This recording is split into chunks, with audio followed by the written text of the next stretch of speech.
Welcome back to TechSphere, everybody. Today we're taking a deep dive into something, well, let's just say it, the dark side of AI. Ooh. Thanks for tuning in, everyone. And don't forget to like and subscribe and share this episode with your friends. We've gotten a ton of feedback from you guys on this one. Yeah. You're really interested in AI and the kind of, well, the implications of it. And we've got some fascinating source material that you've all sent over. Right. That digs into some of the downsides, the potential risks. Yeah, some really thought-provoking stuff. Yeah, so let's unpack it. Let's get into it. So, we hear so much about the amazing things that AI can do. Absolutely. But what about the flip side of that coin? Well, and that's what's so interesting here is that the dark side, as it's often called, isn't, some far-off science fiction scenario. Right. It's already happening in ways that we might not even realize.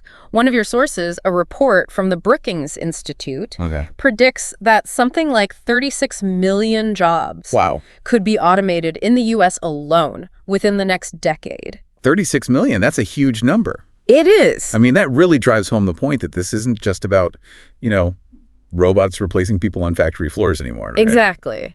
We're talking about AI that can perform increasingly complex tasks, things that we used to think were uniquely human. Right. Like writing marketing copy, analyzing legal documents. Yeah.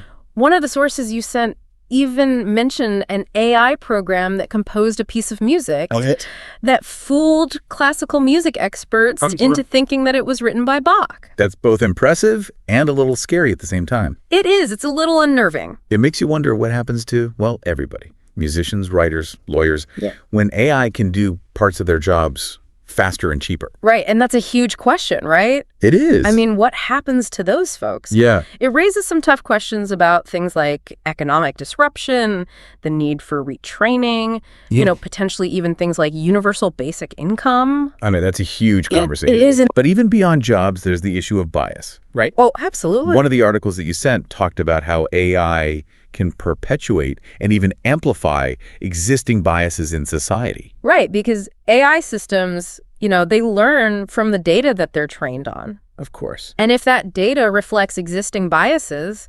then the AI is going to inherit those biases. And then it just becomes a vicious cycle. It does. Yeah. I mean, think about something like facial recognition software that's being used by law enforcement. One study that you sent, published in Nature, found that some of these systems misidentify people of color. Wow. At rates far higher than white individuals. That's really concerning. It is. I mean, that can lead to, wrongful arrests. Absolutely. And it reinforces existing inequalities in the justice system. And it just erodes trust in those systems overall. It's almost like we're baking in our societal biases into these AI systems without even realizing it. Right. And we have to be really mindful of that.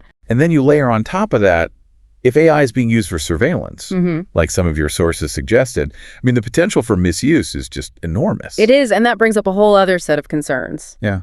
About privacy and individual liberty, right? Absolutely.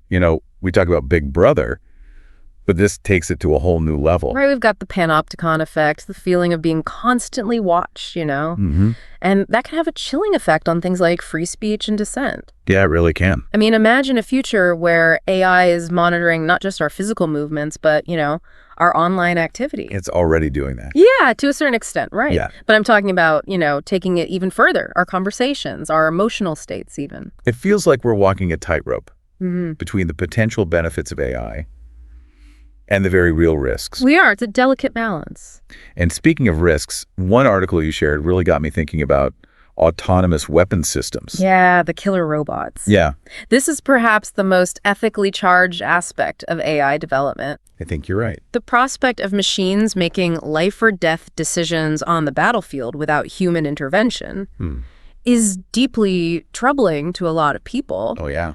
I mean, who is accountable if an autonomous weapons system malfunctions or makes a wrong decision? It's a tough question. It is. It's almost like we're outsourcing moral responsibility to algorithms. It's a great way to put it. And then there's the ultimate question. Right, the big one. What happens if AI surpasses human intelligence?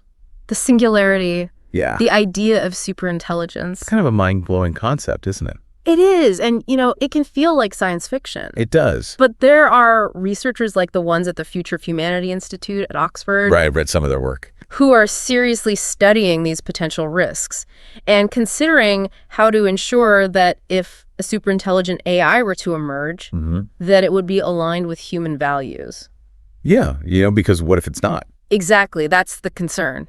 We're talking about technology that could reshape civilization as we know it, for better or for worse. That's the thing about AI, right? It has this immense potential. It does. To do good, but also the potential for harm.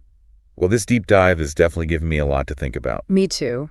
Remember, folks, AI has enormous potential, but we need to be aware of the risks and engage in these critical discussions. Absolutely. Thanks for tuning in to TechSphere, everyone. Don't forget to like, subscribe, and share this episode with your friends. And we'll see you next time for another deep dive.